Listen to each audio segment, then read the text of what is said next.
प्राण जाए तो जाए। सुमित्रा कह रही है कि मेरे लखन के प्राण जाए तो, लेकिन मेरा संदेश कह देना। अयोध्या का मान सम्मान कौन क्या था? अयोध्या का मान सम्मान सीता जी, जानकी मैया। उनको पता लग गया था कि रावण ने चोरी कर लिया।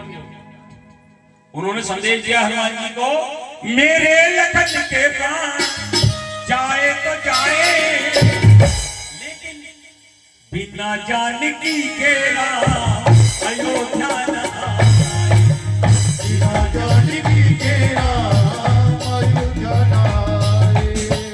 हनुमान जाकर राम जी को कहना, हनुमान जाकर राम जी को कहना, मेरे लखन के प्राण जाए तो जाए, मेरे लखन के प्राण बिना जानकी के राम अयोध्या न आए। बिना जानकी के राम अयोध्या न आए।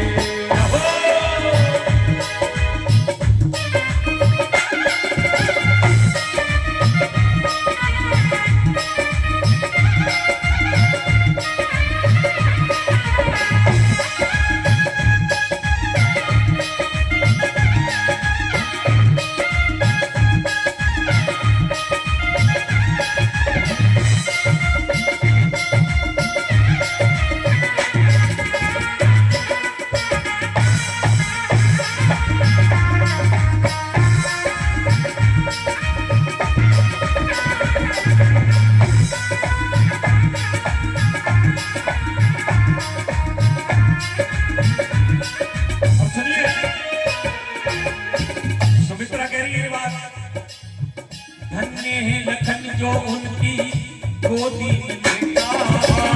धन्य है लखन जो उनकी गोदी में लेटा। किसकी गोदी में लेटे हुए थे लखन?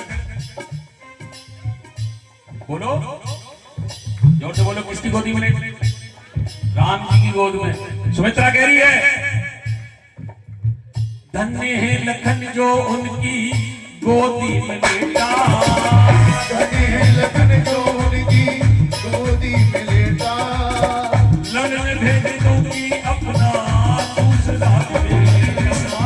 लड़ने भेज दूंगी अपना दूसरा बेटा। रोक नहीं होगा उनको आंसुओं का बहना। रोक नहीं होगा उनको आंसुओं का बहना। कब के काले बादल छाए छाए, कब के काले बादल छाए छाए, लेकिन राम को कह देना, बिना जानकी के राम अयोध्या न आए।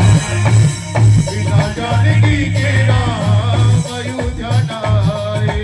हनुमान कहने लगे, मां आपका संदेश कह दूंगा, मैं आपका संदेश कह दूंगा। जब चलने लगे तो राम की माता का क्या नाम था? राम की माता का क्या नाम था? कौशल्या। कौशल्या ने हनुमान जी को इशारा किया, कहने लगे, हनुमान जी सुनो, इसकी बात मत कहना, ये तो ममता की मारी है, पागल है ये, ममता की मारी है। इसने पहले ही अपना एक बेटा मेरे राम को दे दिया। इसका संदेश मत कहना, मैं जो कह रही हूं वो जाकर कहना मेरे राम को। क्या? और सुमित्रा कह रही है, धन्य है सुमित्रा। कौशल्या कह रही है, धन्य है सुमित्रा सत की क्षमता लुटा दी। धन्य है सुमित्रा की क्षमता लुटा दी। मेरी ममता पे अपनी ममता लुटा दी। मेरी ममता पे अपनी ममता लुटा दी। हंस के दे दिया है अपनी गोदी का गहना। हंस के दे दिया है अपनी गोदी का गहना। कश्मीर राम उसकी खातिर पाए के पाए।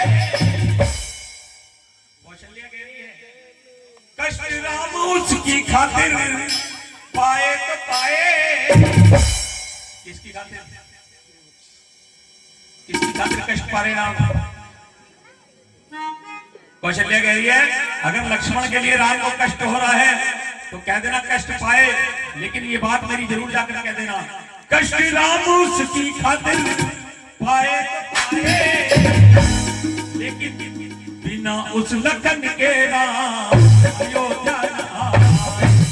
बिना उस लखन के राम अयोध्या न आए। अच्छा, ये भजन कितने लोगों को अच्छा लग रहा है? मुझे लग रहा है कि शायद ये आप लोगों को पसंद नहीं आ रहा भजन।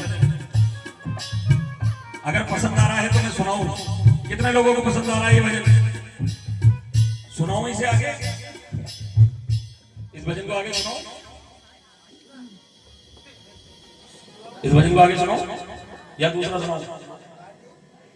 नहीं, अगर पसंद नहीं आ रहा हो तो दूसरा सुना दूंगा। बहुत अच्छे दरबार की तो सुनो, लेकिन ताली हो जाओ। मुझे लगे ना कि आप लोगों को हाँ समझ में नहीं आ रहा, बिल्कुल चुपचाप बैठ रहोगे तो मुझे ऐसे लगेगा कि आप लोगों को आनंद ही नहीं आ रहा। बोलो श्री रामचंद्र भगवान की। कष्ट राम उसकी खातिर पाए तो पाए, लेकिन बिना उस लखन के राम अयोध्या न आए। बिना उस लखन के राम अयोध्या न आए। सुनिए, एक माँ ने कहा कि जानकी के बिना राम अयोध्या न आए। दूसरी माता ने कहा लखन के बिना राम अयोध्या न आए। तीसरी माता का क्या नाम था? बोलो। तीसरी माता कैकेयी। जब हनुमान जी चलने लगे तो कैकेयी ने इशारा किया, हनुमान जी सुनो, इन दोनों की बात मत कहना, मेरा संदेश जरूर दे देना राम को। क्या कैकेयी कह रही है बात?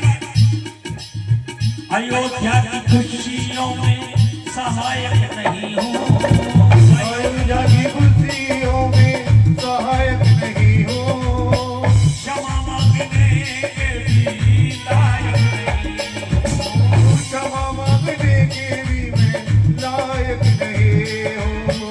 मेरी वजह से तुमको बड़ा कष्ट सहना, मेरी वजह से उनको बड़ा कष्ट सहना। दुनिया वाले मुझ पे सितम ढाए तो ढाए, दुनिया वाले मुझ पे सितम ढाए तो ढाए, लेकिन राम को कह देना बिना लखन और सिया के राम अयोध्या ना। हनुमान जी कहने ठीक है कह दूंगा। जब आगे बढ़े तो लक्ष्मण की क्या पत्नी का क्या नाम था? लक्ष्मण जी की पत्नी का क्या नाम था? नहीं पता? लक्ष्मण की पत्नी का नाम था उर्मिला। क्या नाम था? जोर से बोलो, क्या नाम था? उर्मिला। उर्मिला अंधेरे में खड़ी हुई है। हनुमान जी की नजर पड़ी तो देखा कि मुस्कुरा रही थी। हनुमान जी कहने लगे, देवी आपके पति मृत्यु शैया पे पड़े हैं और आप मुस्कुरा रही हो, ये राज मेरी समझ नहीं आया। उर्मिला कहने लगे, हनुमान जी आपको पता है कि राम जी भी आएंगे, हनुमान लक्ष्मण जी भी आएंगे और सीता जी भी आएंगी, लेकिन मेरी बात राम को जरूर जाकर कह देना। इन तीनों माताओं की बात मत कहना, मेरी बात जाकर कहना। क्या करुणा के सागर है करुणा कर, कहीं ऐसी करुणा ना कर बैठे। कैसी? जैसे विभीषण शरण में आ गया था, उसको क्षमादान दे दिया था। राम जी को कह देना कहीं रावण शरण में आ जाए, उसे क्षमादान ना दे बैठे, और जो करने को आए काम करना है जरूरी, और रावण जैसे पापियों का मरना है जरूरी, रावण जैसे पापियों का मरना है जरूरी। अब बोलो सच्चे दरबार की। देखो ये जो रचना लिखी है, ये जो भजन लिखा है, रामवीर भैया आगरे वालों ने लिखा है। अगर तुम्हें भजन पसंद आया तो एक बार उनके लिए तालियां बजाइए, एक बार मिलकर को सच्चे दरबार की।